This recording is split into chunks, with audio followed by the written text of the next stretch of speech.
The sound of olive oil sizzling in the skillet was the only noise in the kitchen. No music. No voices. No children laughing. David chopped vegetables with the precision of someone who didn't learn to cook from recipes, but from memories. Each motion was a silent choreography, carried out by calloused hands and absent eyes.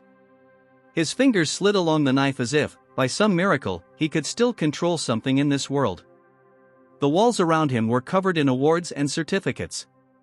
Rising Star Chef of the Year, Best Contemporary Restaurant, Culinary Excellence. But 3 years ago, David walked away from it all. The restaurant. The events. The interviews. And his son. Gabriel. 10 years old. A crooked smile, curious eyes, and a hunger for life too big to be boxed into takeout containers.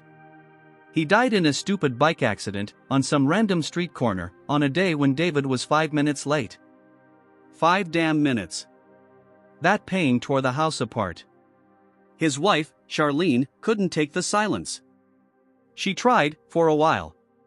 But with every fork clinking against an empty plate, every toy left out of place, every trace of Gabriel still echoing through the house, she shattered a little more.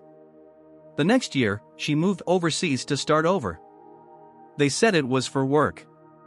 David knew it was to run away. They didn't fight. Didn't yell. They just said goodbye with a knot in their chests. She left trying to forget. He stayed trying to remember. Since then, he'd been cooking for ghosts. It was a promise.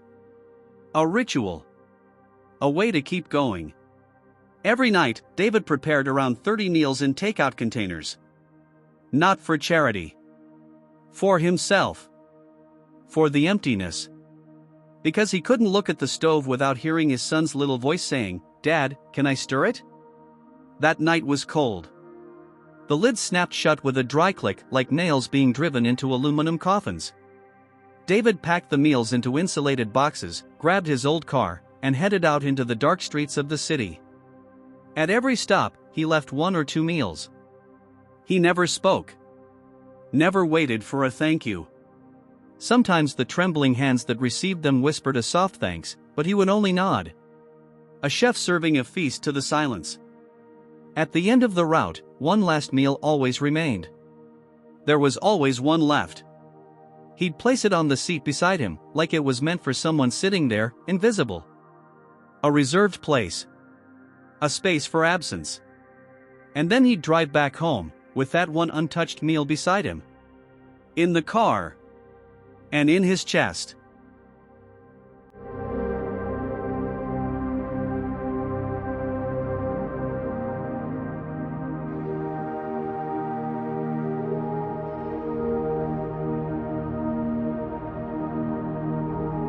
The city looked like it was asleep. But in the cracks between buildings, under awnings, and beneath overpasses, other lives were just starting their shift. David knew the routes. He knew exactly where to leave the meals. Lined crates, park benches, the steps of an abandoned church. Nothing was random. Over time, he'd even learned everyone's preferences. Ernest, the former banker, always asked, "No onions, please." Margaret loved her rice with extra crunch. Junior, who collected bottle caps and talked to pigeons, hated ground beef. "Tastes like rush hour," he used to say. David didn't talk much, but he noticed everything. It was like he was cooking emotional maps for each face on the street. And somehow, that filled something in him. A small part of the whole Gabriel left behind. That night, when he handed Ernest his meal, something made him pause. The old man was shivering in the cold. But his eyes were fixed across the street. David followed his gaze. And saw a small shape huddled against a wall. Wrapped in a torn-up blanket. It was a kid. You could barely see his face. But there was something in the way he sat. It wasn't the usual surrender of someone broken by the world. It was resistance. Pride. The boy didn't reach out. He just watched. Judged. David wanted to cross the street. To offer him the extra meal he always carried. but the boy slipped into the shadows before he could even take a step. "Who is he?" David asked Ernest. "Christian. New around here," Ernest said. "Barely speaks at all. Only shows up at night and just stares." He shrugged. "Stubborn kid. He'll vanish soon enough, like the others." David didn't reply. His stomach turned. When he got back in the car, he glanced at the last meal on the passenger seat. Still warm. For the first time in years, he felt the urge to talk to someone who wasn't already gone. The next night, David didn't expect to see the boy again. But something in him pulled him back. Same street, same dark corner, same cracked wall. Where he'd once seen those watchful eyes silently taking in the world. And there he was. Sitting down, wrapped in a hoodie that looked more like a rag. Knees pulled tight to his chest. Eyes as hard as stone. This time, David didn't hesitate. He stepped out of the car, grabbed the extra meal, and walked over slowly, saying nothing. He extended his arm, holding the container, keeping a respectful distance. The boy looked at the meal for a second, then looked straight at David. "Don't want it," he said flatly. "It's still warm," David replied, calm and steady. "So what? You hungry?" "Yeah. But I don't want pity food." David didn't answer right away. The words hit him like a metal spoon scraping the bottom of an empty pot. He was just a kid. 8, maybe 9. But his voice already had a tough shell. Like the world had taught him lessons David couldn't even begin to imagine. "It's not pity," David murmured. "It's just food." "If it were just food, you'd sell it," the boy shot back. "You give it away because you feel guilty." His eyes looked older than David's. David lowered his hand, still holding the container. The boy turned his face away. He could have insisted. Could have left it there. But he didn't. He walked slowly back to the car. And, without knowing exactly why, placed the meal on the passenger seat. The usual spot. On the drive home, the boy's words echoed in his mind. Bitter like a bad spice. Pity food. In the quiet kitchen, David opened the meal. Eyes brimming with tears. He ate every bite. For the first time since his son died, he ate one of the meals.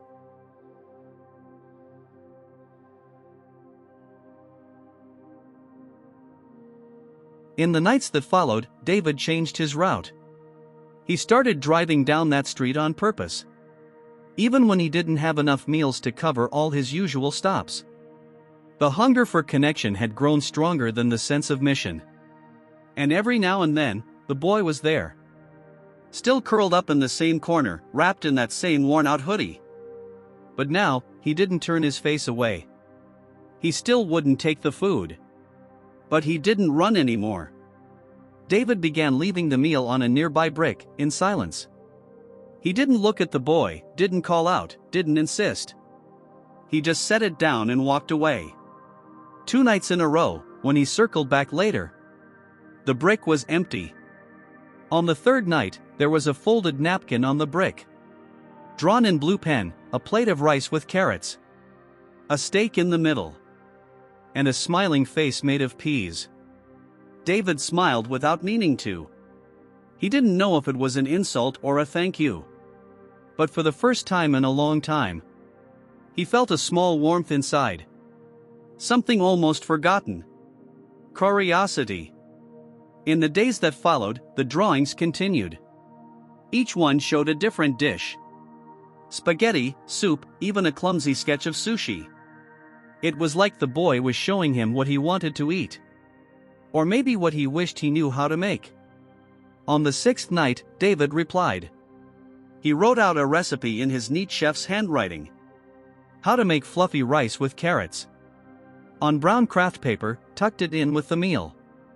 There was no response. But the meal was taken. The next day, a new drawing. The same rice dish he described. Now with steam rising from the plate. David understood. They were cooking together. From a distance. In silence. The rain that night was light, almost delicate, but cold as needles. David followed his usual route with the meal boxes, uneasy. It was the third night in a row he hadn't seen the boy. In place of the brick, there was just a puddle. No napkin. No drawing. The emptiness wasn't just physical. It echoed like a loss. That same ache he knew all too well since Gabriel. The fear of losing again. He decided to walk the nearby streets, turning down corners he'd never really noticed before. The car's headlights swept over the sidewalks like a shy flashlight. Until, under the awning of a closed store, he saw something that made his heart skip. A notebook. Soaked, wrinkled, its edges torn. But still intact enough to hold stories. David slammed on the brakes, jumped out, and gently picked it up before sliding back into the car. The pages clung to each other. But he managed to peel some open. And what he saw undid him. Drawings. Of food. Not just doodles to pass the time. They were detailed plates, carefully sketched. Notes scribbled in tiny handwriting next to them. Rice with garlic plus onion equals smells like home. Red sauce should end a little sweet. Don't forget, warming the bread makes it happier. David smiled, eyes misting over. It was the kind of thing Gabriel used to write. In the recipe notebook they once shared. Farther in, between drawings and smudged ink, something was written with pressure, etched deep into the page. I want to learn. But no one lets me. David closed the notebook slowly. Like holding a wounded treasure. Took a deep breath. And for the first time, he decided to break the distance. The next day, he made just one meal. The most beautiful one he'd ever prepared. Fluffy rice with carrots and a hint of lime. A tender little steak with caramelized onions. Roasted veggies with rosemary. Everything packed in a brand new, clean container. With a clear lid. And with it, a simple note. You want to learn? The kitchen's open. D. He placed the meal on the same brick. Then waited. From a distance. Would he come?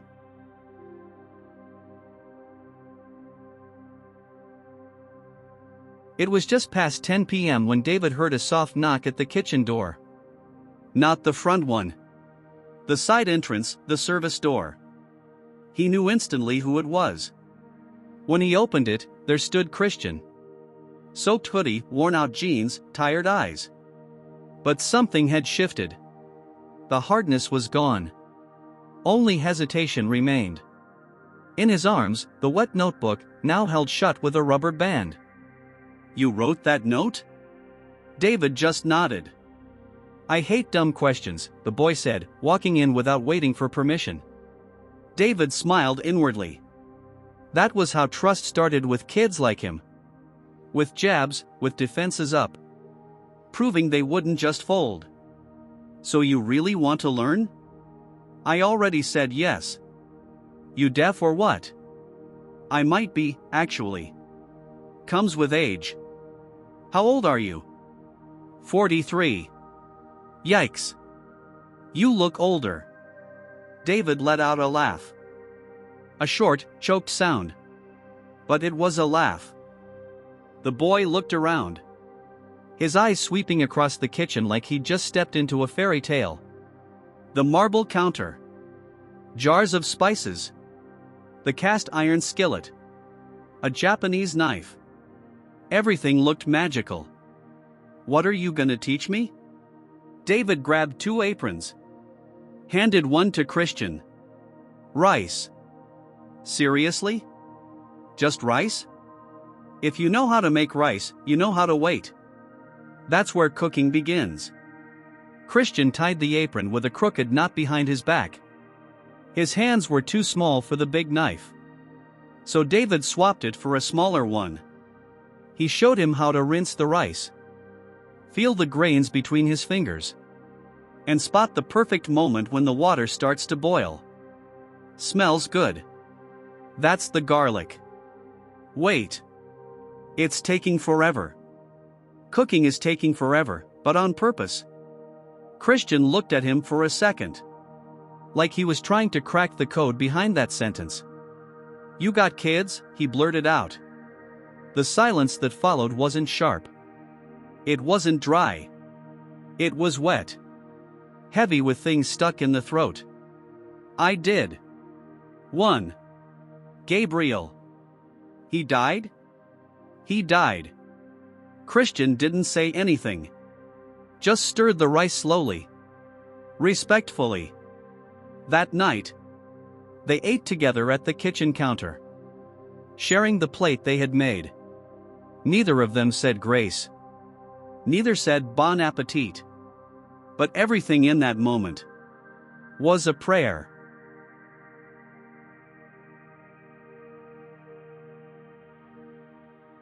It was spaghetti night. Christian had picked the dish, with thick sauce, the kind that gets everywhere. David always found it funny how the boy talked about food like it had a personality. "Sticky sauce is a hugging sauce," he said, sprinkling chopped basil over the steaming pot. But something felt off that night. Christian was too quiet. He was slicing the cheese forcefully, not even looking at his hands. His red eyes weren't just from the onions. "You okay?" David ventured. "I'm fine." "You sure?" "I told you, I hate dumb questions." David gave the silence some room. But a few minutes later, when Christian dropped the tray of clean dishes and they shattered across the kitchen floor, he couldn't hold back. "Christian. I don't want to go back," the boy said, his voice tight. The words landed strange. "Go back where?" "To hell," he whispered. Silence. He sat down on the floor, surrounded by broken plates, and started talking fast, without stopping, his eyes locked on some empty space in the room. "It was just me and my mom. Then she got with this guy. He didn't like me. Said I got in the way. Said I ate too much. Said I was loud. Then he started hitting me. She pretended not to see. One day I smashed his nose with a glass. And ran. I'm not going back. I'm never going back." David stood frozen. Spoon still in hand. Sauce bubbling on the stove. The sight of that kid, curled up on the floor like shattered porcelain, hit something in him he didn't even know still hurt. He knelt beside him without saying a word and started picking up the broken pieces. Christian did the same. "Can it be fixed?" the boy asked softly. "We can glue it back together. It'll look ugly. Things that break and get glued back together end up stronger." Christian didn't answer, but wiped his face with the sleeve of his hoodie. 2 days later, the cops showed up. Someone in the neighborhood had reported suspicious activity at David's house. A grown man with a kid that wasn't his. The social worker who came with them had cold eyes and a folder full of forms. David tried to explain. Showed them the recipes. The drawings. The notebook. The meals. But nothing felt like enough. "Christian isn't registered anywhere. We can't leave him here without legal authorization. He'll have to go to a shelter, Mr. David." "I'm his home now," David said firmly. "That's not for you to decide. That's up to the law." Christian didn't cry. He just looked at David with the kind of eyes that already knew. The world doesn't like boys who shout. Only the ones who obey.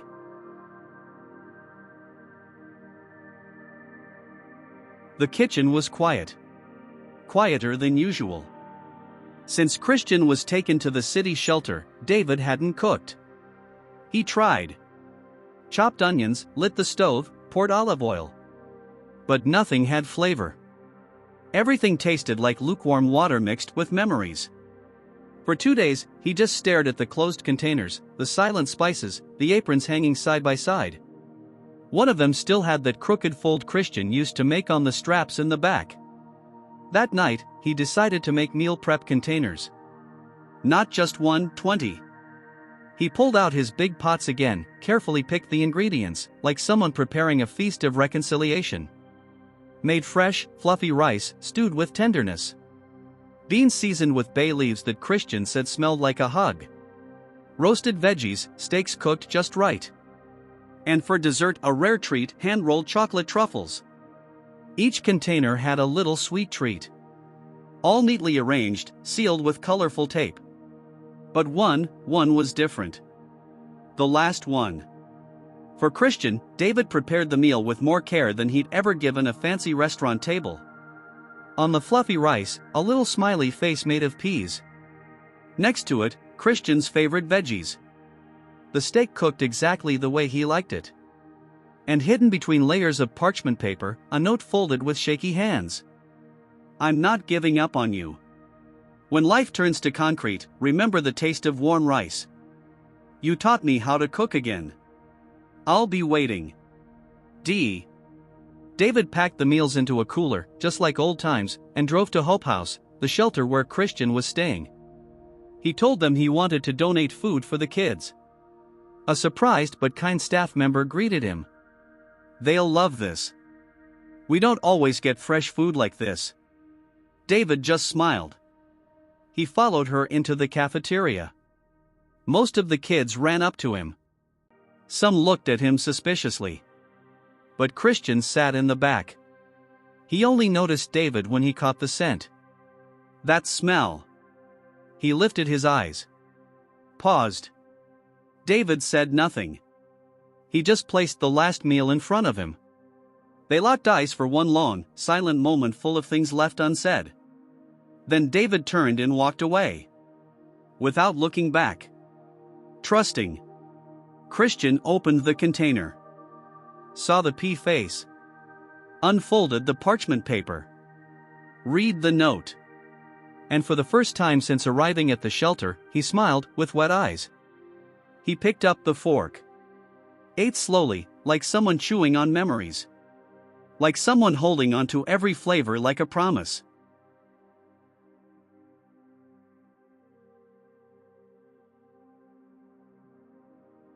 David was never good with paperwork. He could recite recipes from memory, no problem. But forms, statements, proof of anything? They felt like a foreign language.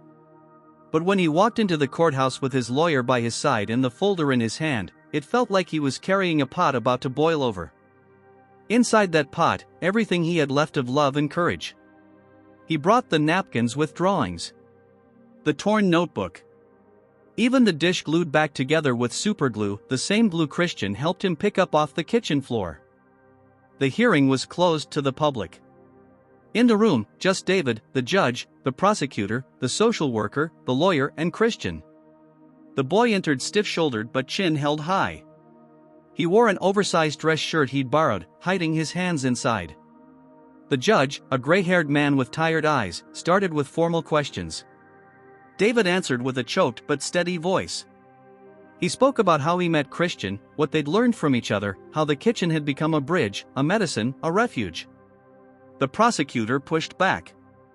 Talked about fragile bond, informal emotional relationship, lack of proof of stability. Christian cut in. Excuse me, can I speak? Everyone looked at each other. The judge nodded. I'm not a number. I'm a person.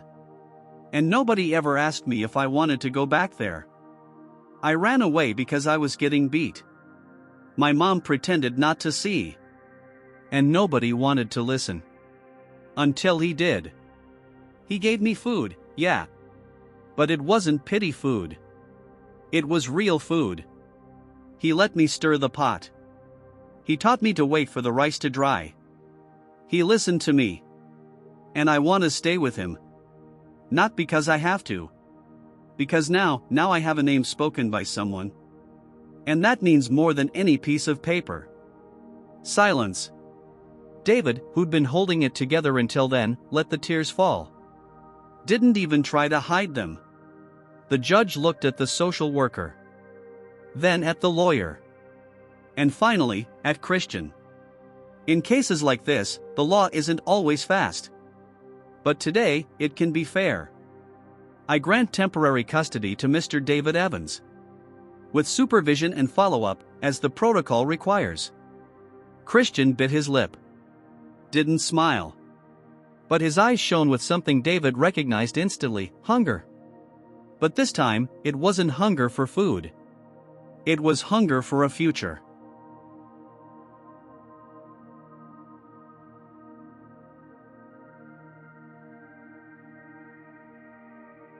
The kitchen smelled like garlic sizzling in butter.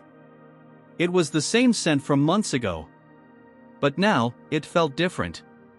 There was soft music playing in the background, an old samba tune that David always said reminded him of his childhood, but Christian swore smelled like a Sunday afternoon. 2 aprons hung by the door. 2 plates set on the counter. 2 voices debating, as usual, whether the carrot should be sliced into rounds or diced. If you slice it in rounds, it cooks better. But diced looks nicer. Since when did food become a fashion show? David laughed, a light, clear laugh, like he'd finally shed a heavy weight from his shoulders. Christian laughed too, and not just with his mouth, but with his eyes. Those same eyes that once were so shut off from the world, refusing even a takeout meal. Now they sparkled. On the wall, where dusty awards once hung, there was now life. Recipes drawn in colored pencils. Childish notes, written in crooked letters, saying thank you. Crumpled photos of meals handed out on cold nights, followed by hugs made on the spot and grins with missing teeth. The Kitchen of New Beginnings, read the simple hand-painted sign above the door. Open 3 times a week. Staff? None. Volunteers? Plenty. Parts? Full. David never stopped making meals for the streets. It was his promise, his ritual, his way of staying connected to what really matters. But now, there was more. Every week, he prepared a special dinner for the kids at Hope House, the shelter where Christian lived. Where so many still lived. Colorful dinners, with dessert, fruit juice, and most important, a name and love on every plate. Christian made a point to help. He knew every kid's name. Who liked their rice separate from their beans, who hated peas, who always asked for just a little, but a full plate. He was the little chef of the kitchen. But more than that, he was a bridge. A living memory that it was possible to leave that place without losing yourself. That night, however, the dinner was just for the 2 of them. Their first meal at home as father and son. No social worker. No curfew. No temporary bed. David set the plates on the center table. Not plastic. Not in containers with lids. Real plates. A cloth tablecloth. Glass cups. A crooked but alive flower Christian had picked on the way. Do I have to say grace? The boy asked shyly. David smiled, his eyes moist. No need. But can I? The man nodded. Christian closed his eyes. And said, his voice breaking, almost a whisper. Thank you for this meal. Thank you for this home. And for never giving up on me, even when I had given up on myself. David held his fork for a moment. Tried to swallow the lump in his throat. Didn't make it. Tears came. Not from pain, but relief. Gratitude. Love reborn. You gave me back what I thought I'd lost forever, David said, through the tears. And what was that? Christian asked, already knowing. The right to love again. And to be loved back. Christian smiled. Not just any smile. The kind of smile a kid never shows on the streets. The smile that only comes when you finally feel at home. And in that moment, between rice, veggies, and tears, the table was complete. They were no longer just 2 survivors. They were family. And in that kitchen, where once silence was served, now hope was served. Warm. fragrant, and full of the future.